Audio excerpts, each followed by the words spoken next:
the August 12th, 2021 regular board meeting to order at 6:00 p.m. Mr. Tucker Green will present the invocation. Would you all please rise? Lord, let us pray. Dear Heavenly Father, we thank you for the day you've given us. Thank you for the opportunity to serve the students and the community here in Pickens County. Lord, we ask for your guidance and wisdom as we make decisions that will impact the student body and impact this community. Lord, we ask your shield of protection, that you would look after all of our staff, our students, our community, keep them safe during this pandemic. Lord, keep them safe. Our staff as they work in our schools to serve our students. All these blessings we ask in your name. Amen. Thank you. If you will remain standing as Mr. Smith leads us in the Pledge of Allegiance. I pledge allegiance to the flag of the United States of America and to the republic for which it stands, one nation, under God, indivisible, with liberty and justice for all. Thank you. You may be seated.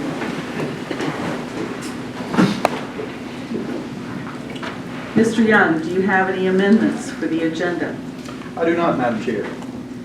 Do I have a motion to approve the agenda as presented? I'll make that motion, Madam Chair. Thank you, Mr. Gartrell. Mr. Smith seconded the motion. Is there any further discussion? All in favor? 5-0. The motion is approved as presented. Public participation. Mr. Young, have we any requests for public participation? Madam Chair, we had no one request public participation at this meeting. All right. The next item is recognitions. Ms. Destini Shope will be recognizing our school nutrition team. Good evening. It's always an exciting time to come before you to recognize the achievements of our students and staff. Tonight is my honor to recognize the work of a group that continually proves themselves to be heroes when it comes to meeting the needs of all of our students and children in the community. It is no secret that the pandemic has wreaked havoc on the lives of our families. The Pickens County School Nutrition Department has always found a way to feed the children of these families in the daytime, sometimes by offering evening drive-through pickup service. They've prepared thousands of meals that may have been carried into the community by our bus drivers and other staff. These heroes have even been known to load up meals in their personal vehicles to deliver to families. No matter what challenges have presented themselves, School Nutrition Director Beth Thompson and her wonderful staff overcame them, and often with little notice to prepare. We are grateful for her team. Did you know that 23.2% of Georgia's children under age 18 are living in households that experience limited or uncertain availability of safe, nutritious food at some point during the year? In Georgia, in 2019, there were 2.5 million children under the age of 18. That would be 580,000 children. Take a moment and relate that to our own community. It takes real-life heroes to combat real-time hunger. Tonight, we are proud to share that our Pickens County School Nutrition team has been declared Hunger Heroes by the No Kid Hungry Georgia League of Hunger Heroes. Congratulations to Mrs. Beth Thompson, Director of School Nutrition, and her wonderful team. Please come forward along with any of your staff who might be here tonight and receive your award.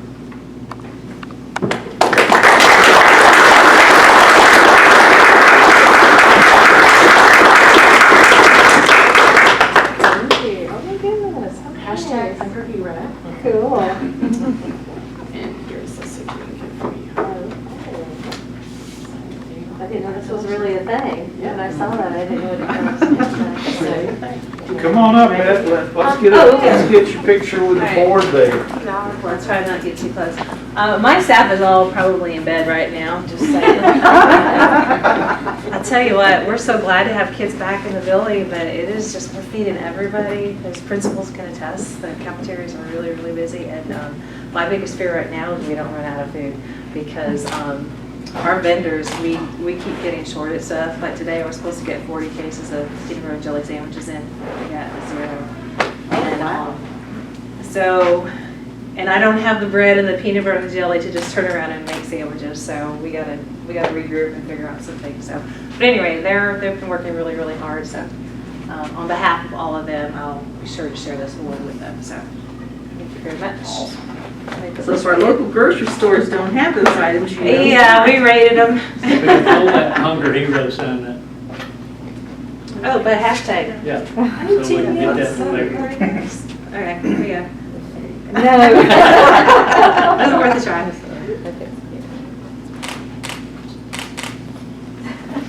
Thank you. Thank you for everything that you and your staff do. They're amazing.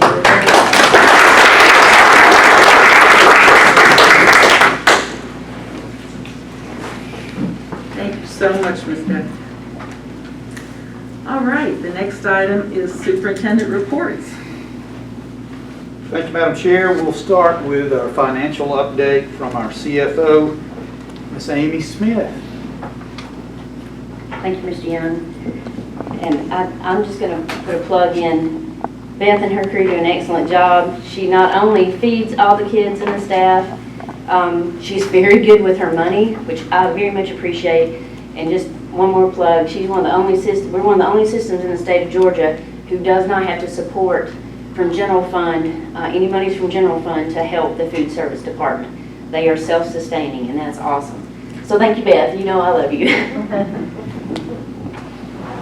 And we'll pull up, I'll tell you what, pull up general fund, or the fund report, I believe it says. Fund update. Yes. So now we have lots of funds to look at one time. And we have started FY22, and we'll start with our general fund in the same format you're used to seeing here. Do not panic when I say we've only collected 0.63% of our revenue so far. Remember, at this point in the year, a lot of our revenue is going back into the prior year. Our QBE earnings, for the most part, we have a very small amount, and that's just for 12-month employees. Everything else was backed into last year for all those non-12-month employees. Also, we have various taxes that for July, some just July, some July and August, that we are to backload into the prior year. So don't worry about that number. It's going to look much better next month when we come back. We have expended approximately 6.14% of our tentative budget in expenditures. If you'll scroll down to Fund 150, there we go. Fund 150, of course, is the consolidation of funds. It was new last year. It reflects expenditures and transfers today. At this point, we do this meeting so early, final transfers for the prior month, it takes about 2.5 weeks to process, so they are not recorded on here, but we do reflect what we have spent, which is very, very little at this time. Scroll down to debt service, and of course, we have no debt. Then to capital outlay. Our SPLOST revenue for July 2021 was $616,994.36.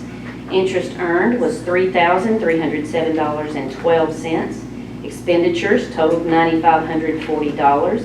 And our month-end SPLOST balance was $10,285,670.94. The final category there is special revenue. And I'm just going to remind you what is in special revenue when you see 0% revenue collection is. It is food service, but for the month of July, we weren't feeding students. These are all the federal grants, and of course at this point we have to spend money and then request a reimbursement. So anything spent in July is requested at a later time, and we're still working on budgets and things like that. We have spent 4.09% of our budgeted expenditures for the year, but we will claim our money at the appropriate time. I've also added at the bottom, I don't believe I had this on here last time, just a total of all the funds that we review. So this is everything, so you just can see the grand total of what all those funds total. Now, do y'all have any questions on the fund report? And just one more piece of information on our SPLOST. I always like to keep you updated on our 12-month average. We are at $578,513.11 is our 12-month average. So we're still holding strong with those local sales. Our FY20 audit has now completed. We actually just got the final report notification that has been signed off. Everything was electronic this year. You should all be receiving an electronic version of the report within 4 to 6 weeks. If you do not, please let me know. Every board member should receive one. they have your current email address. It will probably be your work address, work email address. So please do let me know if you don't receive that shortly. And if y'all have no questions, that's all I have at this time. Oh, I'm sorry, I do have one more thing. Our school activity account, you know, we report this, we have to report this within 45 days at the end of each quarter. If you'll scroll down just a little bit, please. There's our fourth quarter for FY21 by school in the required format with the beginning balance, receipts for the quarter, disbursements for the quarter, and then the final ending balance at year end. We are still doing some tweaking to year end. I think all the bills have come through and been paid. Occasionally we'll have a revenue that we have to do a receivable for, but I believe all the schools are finished tweaking all their numbers, so they should be accurate. If they're not, I will bring another report back for year end, and of course then at the end of the first quarter we'll bring a new report for 22. Any questions? That's all I have. Thank you, Amy. Next report will be from our Chief Operations Officer, Stacy Gilleland. Thank you. Well, school's back. Heard two principals say it felt like it was September, October, November of next year. There's already that tired, I think. So it's been exciting. Transportation they're rocking right along. It's tough. You know, we're shorthanded. We really don't have a sub available because we had to put them on buses from some sickness that started the year, some operations and things. So I've been pulling transportation people, maintenance people, high school staff. I've been using about everybody that had a CDL to drive, but we've done okay. Had a little few glitches here and there, and we always do. The first 2 weeks are always really, really tough to get everything ironed out and get all the forms in and signed from the kids of where they're going, where they're not going, and that kind of thing. So it's been a challenge, but it always is every year. The first 2 weeks are the toughest, and then we level out and have a good year. And I feel like that'll happen again.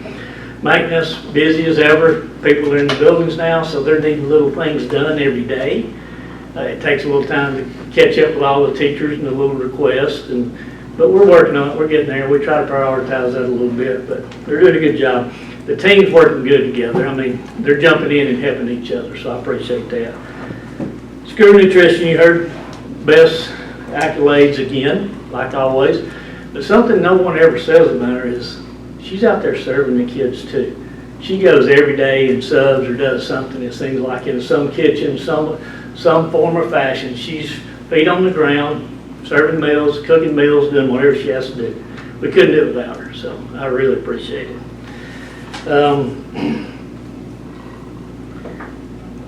She will be doing the kids can get the normal meal service that students get if they'll call in and ask if they're staying at home quarantined or something. We'll have it available when we come pick up at certain times. They'll get that time when they order the meal. So other than that, if you got any questions, I got a couple of pictures I want to show you that Martha's got from the Ag Center at the junior high. That is the slab where it will be. You can see they're putting in the underground plumbing and stuff. Same thing, they have the base pretty well done. They're going to put the concrete aggregate down next week, so it'll be ready for the steel as soon as it hits the ground. After that, the road, go one more, Martha, the road is right there. That's at the very end of the parking lot where you used to look off down at the football field. That's the new road going down. They took out about 150 trees right there to fix all that. Looks really good. Waiting on final approval from the fire marshal on a couple of things we had to change and tweak. And once we get that, I can finish all the underground work. So it's rolling. Any idea on the completion date, Stacy? Not till I see the steel on the ground. We're The still waiting. manufacturer's promising it's coming when they said, which would be another month, but I'm having a problem with anything that's got steel in it. The bleachers for the junior high were delayed for 2 weeks. They will hit the gym Monday morning.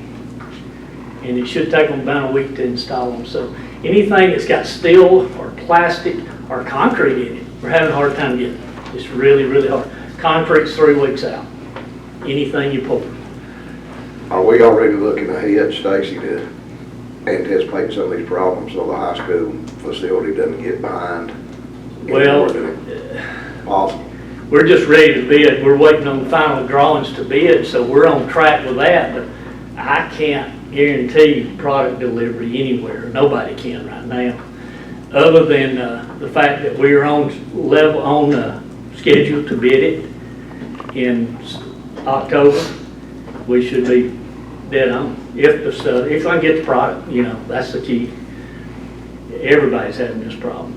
I've called all around. Are we buying the materials ourselves, or are we going through Carol Daniels? Going through Caravan because of GMP. I have to do that through the state. I can buy certain things. I could buy like a locker room set or field goals, you know what I'm saying, stuff like that, but I can't buy, the state won't let me buy the big items like that without going through a contractor.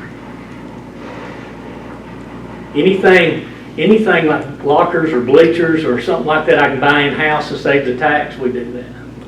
We do that. And I appreciate you, Stacy. Yep. With the start of school and being so hot like it is, have you had any trouble at AC? Always. We've got 570 air conditioning units, so, always. I don't know what the solution is. I mean, we get them as quick as we can You get got them. some out right now? No, I don't know of any that are out. We just have some go down, but I don't know of anything that's totally out right now at all. Will you ever put in play? I think Steve brought up at one point that schedule. Did we ever do anything like that? Well, that's usually done through your entitlement. They do that for you. They give you a 10-year plan, and when your building's 10 years old, you start earning money for it. And then as you start to work on a building like that, you draw that money to help pay for all that. It's a pretty good chunk of money. Like the high school, if we go remodel this thing in a few years, like we need to do, like we did the junior high, there's about $9 million of state money available because we've let it get to this age difference here. I got a pump at the high school. I'm gonna have to buy the bulletin book. It's about $8,000, cooling tower pump, but it has to be done. That controls the entire system without it. But we're keeping it going. There's always a unit or two that go down. It might take a day, it might be a compressor, you got to order it and get it the next day and put it in or something like that. But it wouldn't hurt to have more help, but there's times you wouldn't need more help. You know what I'm saying? We've got a good technician. He's very one thing oriented. He doesn't bounce out and go do two things at once. He won't just get this one, go and run and fix one and come back. He likes to fix this one before he moves to the next one. So sometimes I've been working with him on that, trying to get him prioritize things a little better, but he's doing a really good job. He knows his stuff. He's really good. Really good. But it's never ending battle. Never ending battle. Anybody else got questions of Stacy? All right, thanks, Stacy. It's just like toilets. I probably got 30 a day we have to install, at least. At least. And on high note. Our next presentation will be from our Chief Technology Officer, little enrollment report, Patrick Shea. Good evening. We're going to start with enrollment. And we're going to do the ones I uploaded, the 7-year history, if you would. Okay. I'd like to give you a comparison of where we're at and where we came from over the past 7 years. That's just since I've been here, so I don't really care what happened before this. No, just kidding. Starting in 2016, we were at 4,400 students. We held strong through 16, 17, 18, 19, and the 20 school year. We started the 20 school year with 4427. We started the 21 school year, which would have been last year, which would have been the year that COVID really hit and really affected our enrollment, and we dropped about 200 students. We went down to 4223. This year we bounced up not much, but now we're at 4247. So they started to come back just a little bit, knowing that we graduated a nice large class. I do have some enrollment data. If you pull up the absent one, Martha, please. Attendance or? Yeah, the attendance on the second page is the enrollment codes. This one? Yes, that one. Okay. I like to break down the enrollment codes for you every year as well, tell you where students are coming from. We got 68 of the homeschoolers back this year. We got 4 from out of state, 289 brand new to us, which would have been your kindergartners and your pre-Ks. We're holding right about 311 right now on our kindergarten. Some of those rolled up from pre-K. That's why those numbers don't match identically. And then from another count, we got 13 from private school that came back to us, and then we had 63 that came in from another county because they love Pickens County so much. Okay, so we're attracting people. Now, on the flip side, we've lost since the beginning of the year, like we always do. 162 students were no-shows or transfers out. We lost 25 to homeschool already. Those are coming in. They're trickling in daily. 8 went to private school, 2 to adult ed, 119 transferred out into another district, and then 8 left the state. So, Would Mountain Ed be considered adult ed? it'd be students that are going after their GED. So yeah, if Mountain Ed, whatever the version of Mountain Ed that offers the GED. I don't think Mountain Ed does Mountain Ed offer a GED? No. It'd be where they're pursuing just strictly a GED. And those are all high school students. So I'd have to get with them and find out where they're actually going. The absence codes is at the top of this page. The very top line is very misleading. It shows that there's been 8,000 absences at the high school. But Chris can attest that they take period attendance, so that very much skews that data. But there have been, over the whole course of these last 2 weeks, 8,000 absences in the periods, and those are all the different codes. Hospital homebound, excused absences, we're at 466. Well, if we take out the top line.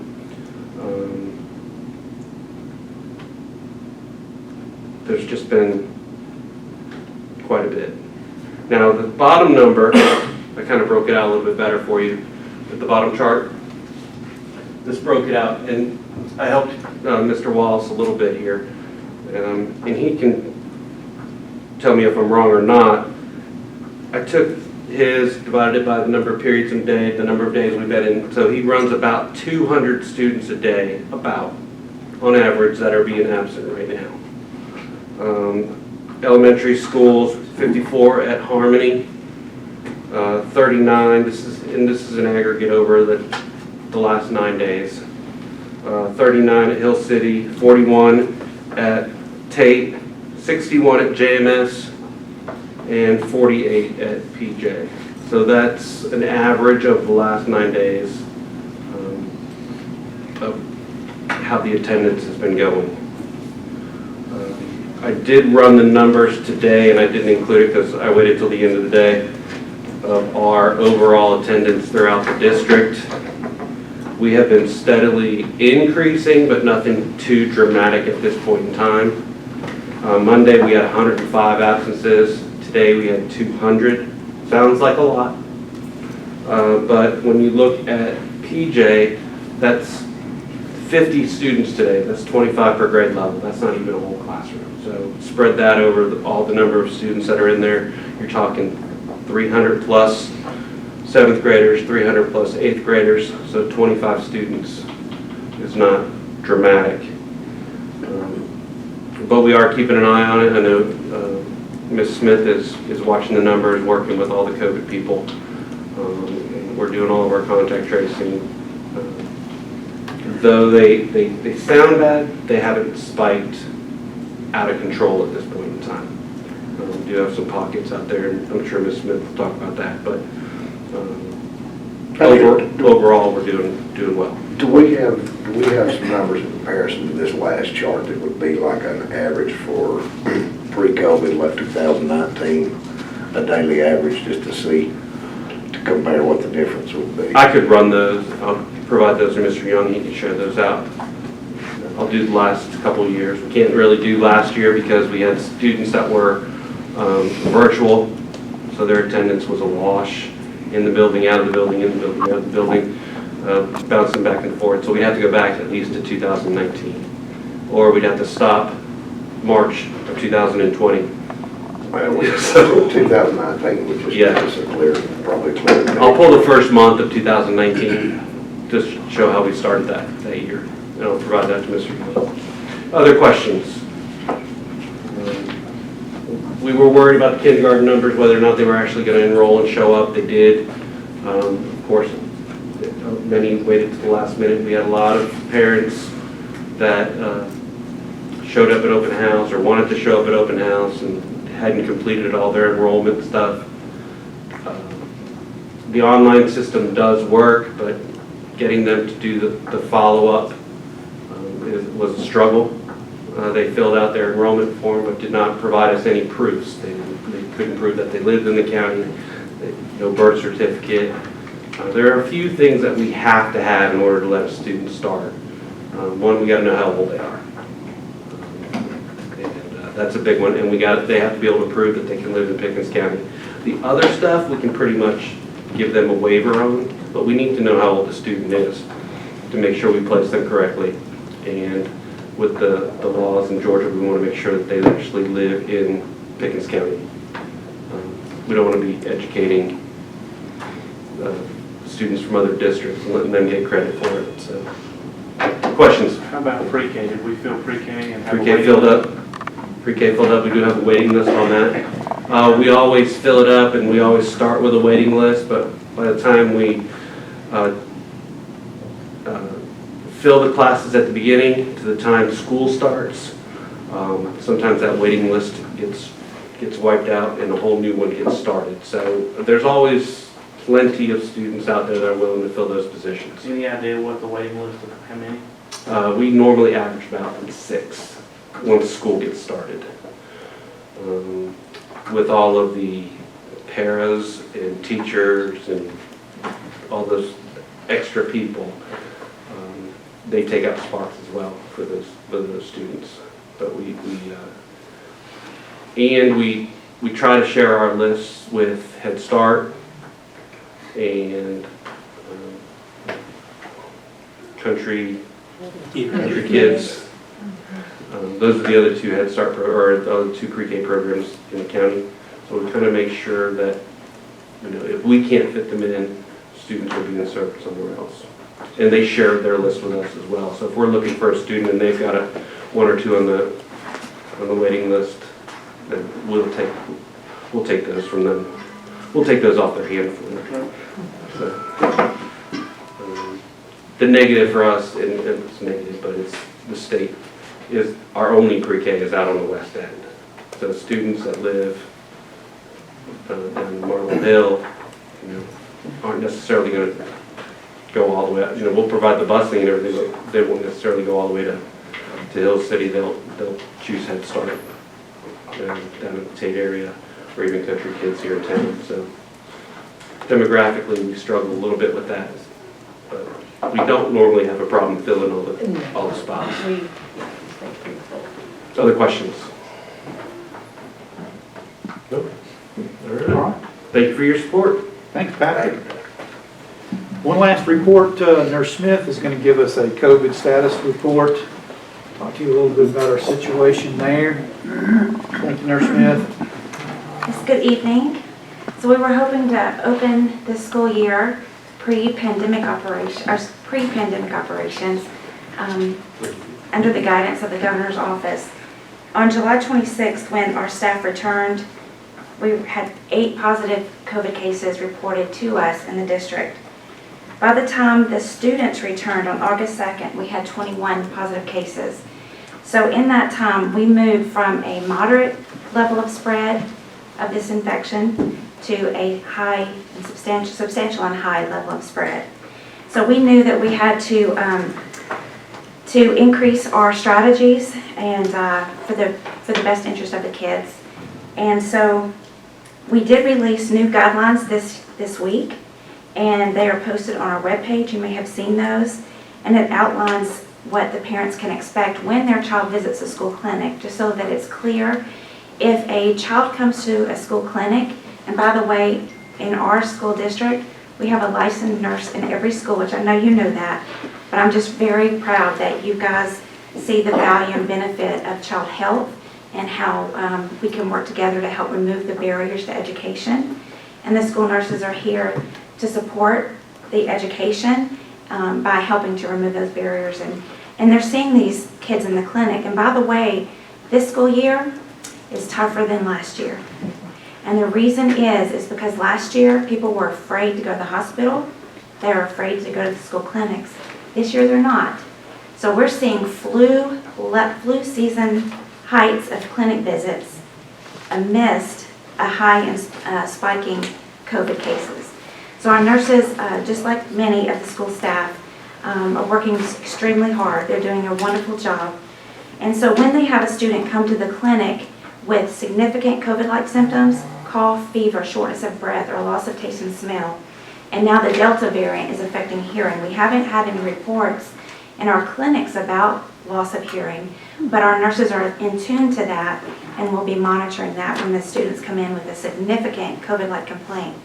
So the first thing that we ask is, has there been an exposure to COVID? If no, then we ask a second question. Does this child have a medical history that would explain the symptom? For instance, if a child comes in with a significant cough, that is a significant COVID-like symptom, but if there's a health history, like say for instance, this is allergy season for that child, and they typically manifest in such a way with a cough, then what we will do is we will assess the child, make sure no other symptoms are present, no fever. We do get the parent guardian on the phone, speak with them, and just verify the health history, verify what's going on with their health, and there's no COVID exposure. Then they are permitted to return to class with observation. The student is instructed to return if their symptoms worsen, or if their symptoms if they develop more symptoms. And so that's if they have significant COVID-like symptoms. If they have mild symptoms, headache, fatigue, congestion, nausea, diarrhea, stomach ache, sore throat, or vomiting, we do have certain procedures that we follow as well. Now we do lean on our existing school exclusion procedures, so that if there is vomiting and there's no known cause, like reflux, something that's not contagious, then that is an immediate exclusion from school, even without a fever. And same for diarrhea. Now, what happens if a student comes to the clinic and they have multiple complaints, headache, stomach ache, sore throat? Then it's likely contagious. Even without a fever, especially during high levels of spread, we're going to take caution and we're going to ask that child to go home for a 24-hour observation. Just go home and see if the symptoms get worse. And so at the end of that 24-hour period, if their symptoms do not improve, we are recommending 3 steps for the parents to take. They have a choice. Number 1, they can choose to get a COVID test. CDC does recommend that anyone exhibiting symptoms of COVID get a COVID test, even now and still. So they can choose to get a COVID test. If it's negative and their symptoms are improved, they can return to school. The second option they have is that they can get a note from a doctor indicating that they are not contagious. Oftentimes sore throats, the majority of the time, are contagious. The third option is that they can complete a 10-day isolation. There may be some parents that say, I don't want to take my child for a COVID test and I don't want to take my child to the doctor. What else? What are my options? And then they can complete a 10-day isolation while we are in a high level of spread, just out of caution, to help reduce the spread of the illness. So in addition, it is very important for us to help our staff, the school nurses, to help keep the kids in school. We want to keep them in school. We realize the impact on their emotional and mental health for missing school and missing that interaction. So we're here to support them staying in school, but we want to do it as safely as possible. So So we do follow evidence, and I'm constantly looking at what CDC is publishing as well as what new studies are coming out. We are evidence-based and data-driven. The new evidence is showing that the Delta variant is 93% of the cases right now are the new Delta variant. And the incubation period for that virus is just 3 to 5 days. So under the direction of the superintendent, we dropped the 14-day quarantine because if you're going to get sick with the Delta variant, you're likely going to show symptoms within the first 5 days. And a last change that I'll share with you that we made is that we are still upholding the 7-day and the 10-day quarantine if you're exposed. Not all districts are doing that, but we do want to keep the school environment as healthy as possible by excluding those who may develop symptoms of illness after exposure. So the 7-day option still requires a test. We are not requiring proof of a test. We work on an honor system. And so if they choose a 7-day quarantine, they must test, according to CDC, 5 to 7 days after exposure. That's a window of time to test after exposure. The new change is that we're not allowing students to return until that 8th day after they complete a 7-day quarantine. But now, once they get that negative test, they can go ahead and return to school. We had discussions about how can we get the kids back in school safely, get them back in to the classroom, but do it safely. So that was one of the things that the leadership team decided would be safe, but yet get them back in school. And then, of course, the 10-day quarantine does not require tests. So if a parent guardian does not want their child to be tested, then they can choose the 10-day isolation. As we are today, just quick numbers. We did get up to 52 positive cases this past week. Today we're at 47 positive cases in our system. That includes staff and students. We are seeing more students testing positive than staff as this virus is impacting our kids more. And we've had discussions. We have mitigation strategies that we implemented last year that the schools and the principals are doing great to encourage the staff to do that. We are not requiring masks, but we are highly recommending them. And we're modeling wearing that and upholding the 3 W's, watching your distance. We did reduce that to 3 feet because CDC and the Department of Public Health did say that we could, schools could choose the range 3 to 6 feet. So another measure to help kids stay in school is we reduced it to 3 feet so we can help kids stay in school but yet do it safely. So we're upholding those same mitigation strategies from last year, the deep cleaning, the 3 W's, modeling, and the contact tracing, all those things. And, I like to say this, I think I said this last year, is that a virus can penetrate the best lines of defense. So no matter what we do, the virus is going to penetrate that. But I do believe that the school staff is working very diligently and hard, and they care about the well-being of these kids, as well do I, and care about their well-being. And our hearts go out to those who have been sick and been hospitalized. And just know, parents, guardians, we're doing the best that we can to keep these kids and staff safe while they're in school. Y'all have any questions? No questions? I appreciate that. It's very helpful. Me, and I think it'll be really helpful for the public. I hope a lot of people watch that. I guess and I don't want to put you on the spot, but being a healthcare professional and in this field as long as you have, I think it's alarmed a few people the last week or two because I think COVID had kind of went to the back of people's minds, and now it's resurfaced with a vengeance. And also, we didn't see these student numbers like we did last year. But have you seen anything in the data or going on in the schools that's alarmed you, or do you think that we're okay? The numbers are not alarmingly, I guess is what I'm trying to say, haven't alarmed you, have they? I think what sent my internal alarm off is seeing how the kids are impacted because they're not able to be vaccinated. We have seen our numbers go down among our staff because we have a very high rate of staff who are vaccinated. And we actually, our staff numbers, they jumped right in for the well-being of our kids. They even chose to put themselves at risk for the well-being and health of others. And so the hearts are amazing of the staff, and But the most alarming thing is how it's impacting our kids, and they're not yet able to be vaccinated. The vaccinations have still not been FDA approved.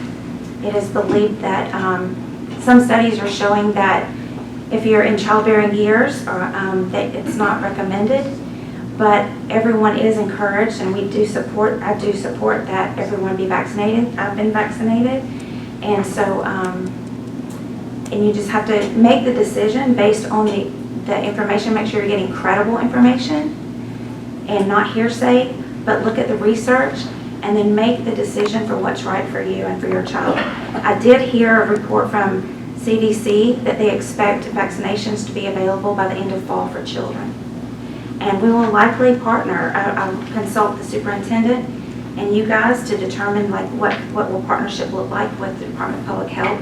But as we did in the past, just if minimally, just making the vaccination clinics known to our families and helping to disseminate that information. Any other questions? Awesome. Thank you, Nurse Smith. Madam Chair, I would like to add to my report this evening a special thank you to two organizations that assisted us in starting this school year. I'd like to thank Sheriff Donnie Craig for allowing Chief Deputy Jeff Hall to come to each of our schools and meet with our staffs to discuss the latest information on responding to an active shooter event. While we are sometimes forced to place an inordinate amount of focus on other issues such as COVID, we can never forget that other threats exist. The sheriff has always been willing and ready to assist us in this area, and we owe him a big thanks for doing that. I'd also like to thank Reinhardt University and its president, Dr. Mark Roberts, for working with me in preparing our parapros for the start of this school year. Dr. Roberts kindly allowed for two members of the Price School of Education, Dr. Tammy Smith and Dr. Karen Hawley, to come to our district and hold a day-long training with approximately 70 of our paras at no cost to the system. This was invaluable training that helped our paras get off to a positive start to the school year. So I also wanted to include a thank you to those two groups in my reports, and that concludes the superintendent's reports for the evening, Madam Chair. Okay, thank you, Mr. Young. I appreciate that. All right, the next action item is approval of financial reports. Do I hear a motion to approve the financial reports Ms. Smith has presented? I'll make Okay, Mr. Smith has made that motion. I'll second that motion, Madam Chair. Okay, Mr. Gartrell makes the second. Is there discussion? No discussion? All in favor? 5-0. The motion passes unanimously.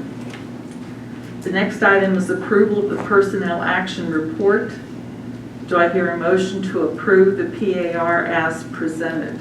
I'll make that motion, Madam Chair. Okay, Mr. Gartrell makes that motion. I'll second.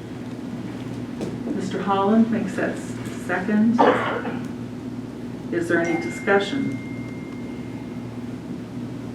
No? All in favor? 5-0. Motion passes unanimously. The next item is the approval of the MOU with Highland Rivers Community Service. Mr. Young, do you have some information on this MOU? I do, Madam Chair. Several of the board members are familiar with this agreement as we have approved it each year for a number of years. This program provides our district with a community mental health therapist in each of our schools. Students are referred to school by school counselors and school social workers after obtaining parental consent.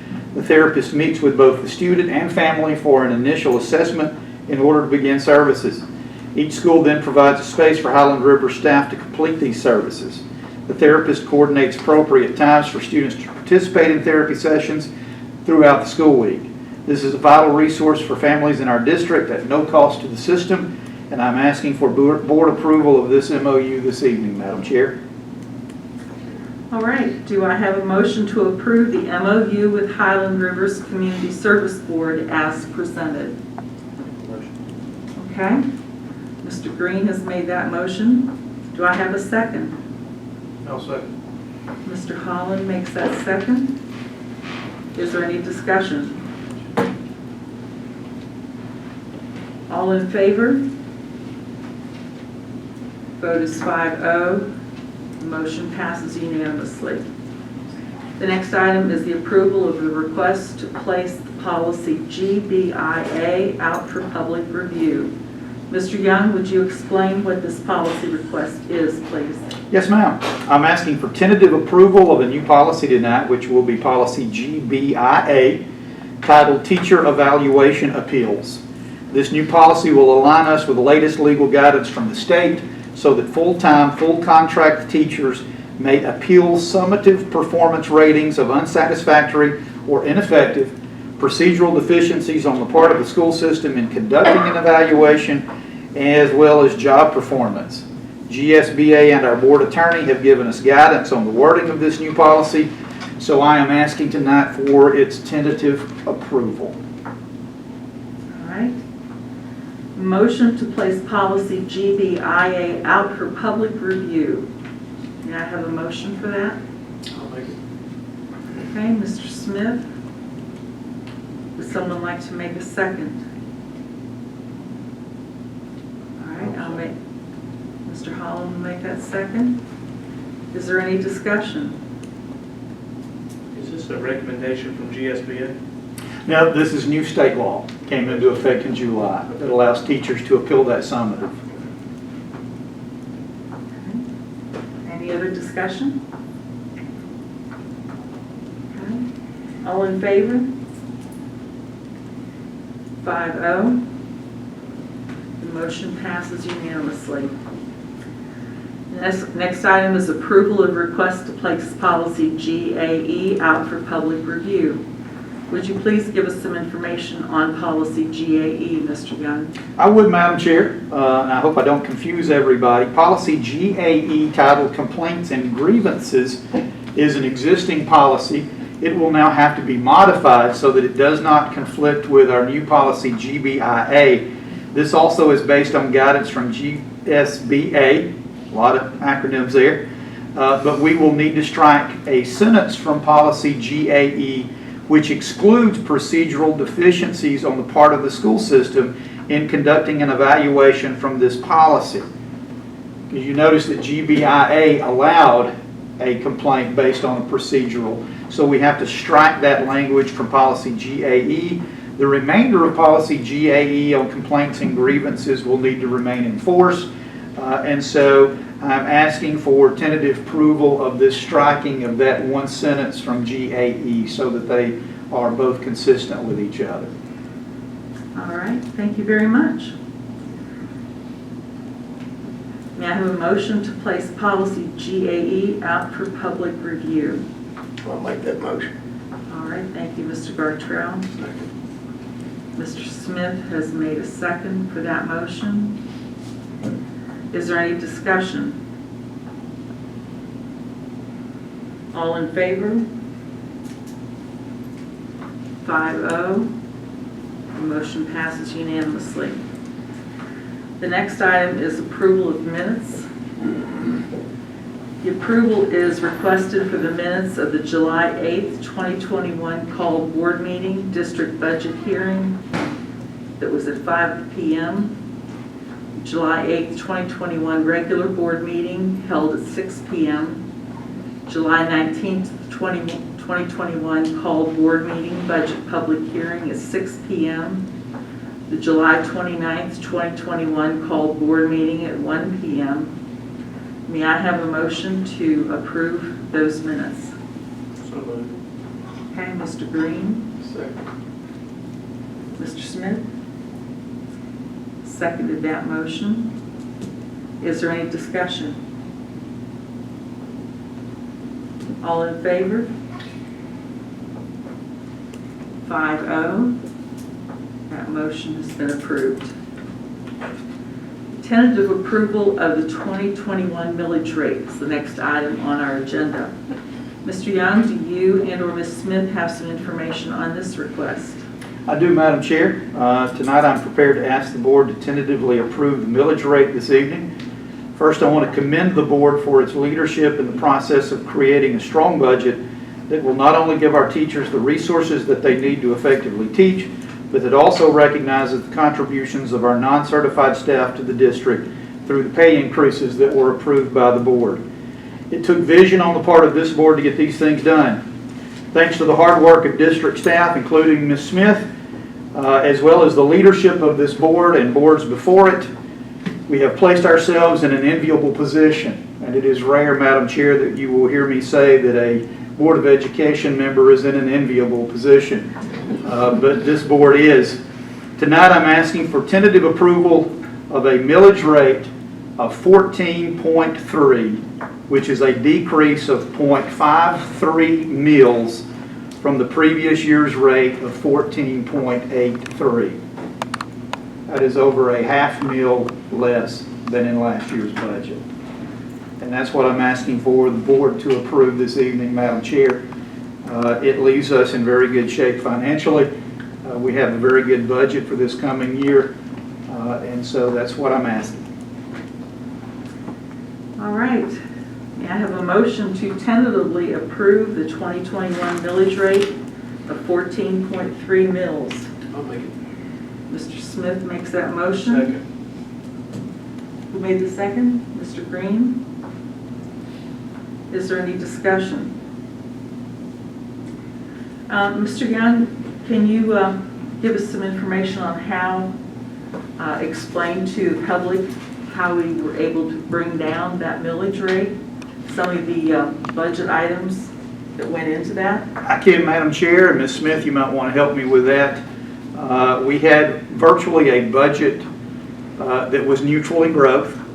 It was slightly up, but neutral in growth, thanks to the assistance of our staff and to the hard work of this board and its willingness to do that. We were able to hold the line on a lot of expenses in terms of personnel. As you can see, our growth is not, it's down a little bit, and so we were able to work on that in the budget, and we were able to incorporate in the non-certified pay raises that were over $400,000 in that budget. And yet still, thanks to this board's hard work, we were able to absorb that $400,000+ raise for our non-certified staff. We were able to absorb that into the budget and remain a neutral budget from last year, which is a huge accomplishment. A lot of hard work from Ms. Smith and the leadership staff, my chief's directors, building principals, put a lot of effort into making sure that this year's budget did not grow on us. And I want to commend those people for that. And so we now are in a position, thanks to the growth in Pickens County, to reap the benefits of that and to help out the citizens of the county in a difficult time. We know COVID is difficult. We know the cost of living has gone up. It's more expensive buying things like groceries. And so we wanted to pass along as much help as we could back to the people of Pickens County. This board is to be commended for having that vision. This also leaves us in a position to absorb growth if it's necessary as we balance classes. If we need to add any staff, we still are going to be able to do that, Ms. Smith, without touching our fund balance. That is a huge accomplishment to be able to roll the millage back 0.53 mills, still absorb a little bit of growth if we have to add staff here or there, and yet still not touch our fund balance that we're going to carry forward. That is a huge accomplishment for this board. And this board is to be commended for that. There are, I would venture to say, very few boards that have accomplished financially what this board has been able to accomplish with this year's budget. And I know we are fortunate to live in a county that grew, but you don't see cuts of 0.53 mills many times, even in counties that have that abundant growth. So we are in a good position moving forward. Well, that's great. I appreciate your hard work, Mr. Young and Ms. Smith. And also, one thing you didn't mention was that you also have eliminated several positions in the central office over the last year as well. And I appreciate that very much. And you've eliminated several things that you've worked very hard to bring the budget down as much as you possibly could, and that's great. Especially in this day and time, as you said, there are costs that are going up. Gasoline, I have to fill my tank up when I go home, and that's going to be a very painful thing to do. So appreciate all of your hard work, and I know the county appreciates that as well. Thank you. Thank you, Madam Chair. All right. Madam Chair, I don't believe anybody's pointed out this is about a 22-year low in millage rate for Pickens County schools. 22-year low. Thank you very much. It's that's a tremendous accomplishment that we've been able to do that, and it's probably way more Amy Smith and Tony Young than anybody behind this board, but we appreciate it. They made that a priority, and you should, depending on your assessments, you should see much less school taxes coming out on your bill this year, but the county, of course, still has to set their millage rate for their expenses, so it's not a guarantee that it's going to make your bill completely go down, but there should definitely be a reduction in school taxes. That's great. All right, thank you very much. Any further discussion? All right. All in favor of lowering the millage rate tentatively? All right, 5-0. Motion passes unanimously. All right, any further board comments? I'd like to have a motion to adjourn the meeting. So moved, Madam Chair. Mr. Gartrell and Mr. Smith. Any discussion? All in favor? 5-0, the motion passes unanimously. We are adjourned at 6:56.